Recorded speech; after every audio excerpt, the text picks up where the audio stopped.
조선이라는 나라가 가장 빛나던 시절, 그 중심에는 세종대왕이 있었습니다. 그리고 그 곁엔 한 젊은 선비가 있었습니다. 그의 이름은 성삼문. 그는 단지 학자였던 것이 아닙니다. 조선이 이상으로 삼았던 지성과 충절의 결정체 같은 인물이었습니다. 성삼문은 1418년 세종대왕이 즉위하던 바로 그해 서울 성동 일대에서 태어났습니다. 그의 가문은 본래 개성에서 뿌리를 둔 고려 명문가였고, 아버지 성승은 조선 초기의 명망 높은 문신이자 학자였습니다.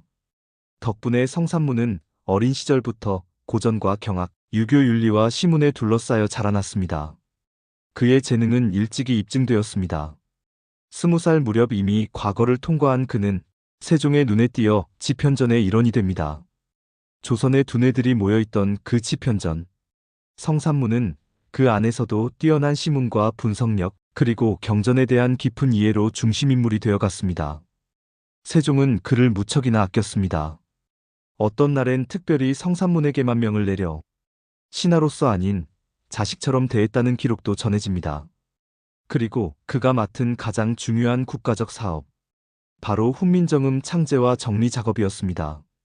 세종 25년 1443년 겨울, 훈민정음이 창제되고 이후 몇 해 동안 의문체계를 정리하고 백성들이 이해할 수 있도록 해설서를 제작하는데 성삼문은 깊이 관여합니다.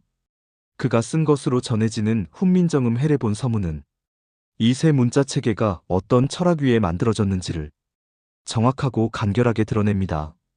그는 단순히 글자를 설명한 것이 아니라 그 글자에 담긴 민본 정신, 즉 백성을 근본으로 삼는 유학적 이상을 언어로 구현해낸 것입니다.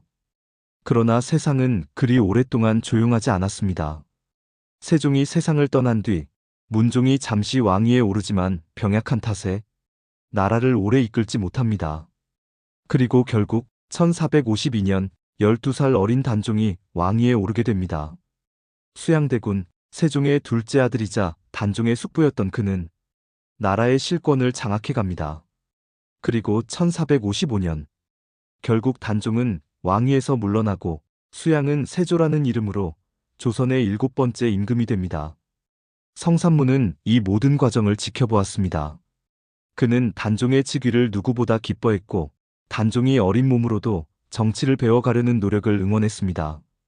그러나 단종이 폐위되고 유배되고 결국 죽임까지 당할지도 모른다는 소식이 들려오자 성삼문은 더는 가만히 있을 수 없었습니다. 그는 뜻을 같이 하는 이들과 함께 복위운동을 꾀하게 됩니다. 이 거사에 함께한 인물들, 박팽년, 하위지, 이계, 유흥부, 유성원, 그리고 성삼문. 역사에서는 이들을 사육신이라 부릅니다. 그들의 계획은 단순하지 않았습니다. 궁궐 안에 있는 동조 세력과 연락을 주고받고 세조가 참례하는 재앙의 날을 노려 거사를 일으키려 했습니다. 그러나 정보는 새어나갔습니다. 1456년 6월, 거사는 발각되고 성삼문은 체포됩니다. 그에게 가해진 고문은 상상 이상이었습니다. 하지만 그는 단종의 이름조차 입에 담지 않았습니다. 너는 누구를 위해 이 거사를 벌였는가? 그 물음 앞에 그는 차라리 혀를 깨물고 죽으려 했습니다.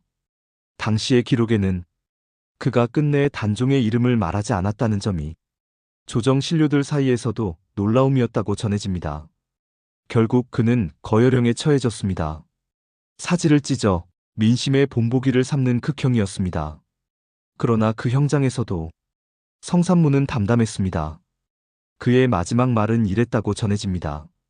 충신이 세조 밑에 살아간다는 것은 세상을 속이는 일이니 차라리 죽는 것이 낫다. 죽음의 순간 그의 입가엔 미소가 맺혀 있었다고 합니다. 성삼문이 남긴 유산은 단순한 충절이 아닙니다. 그는 지식인이었고 정치와 윤리를 함께 고민한 선비였으며 권력 앞에 타협하지 않은 사람이었습니다. 그의 선택은 조선의 이상, 즉 성리학적 국가 질서 속에서 한 인물이 지닐 수 있는 최고의 덕목이었습니다. 그의 죽음 후 그의 가족은 멸문되었고 그의 이름은 조정에서 지워졌습니다. 하지만 세월은 진실을 감춥니다. 그러나 영원히 묻지는 못합니다. 숙종대에 들어 성삼문과 사육신의 충절은 복권됩니다. 그리고 지금 서울 노량진에는 사육신 묘가 남아 그들의 이름을 기억하고 있습니다.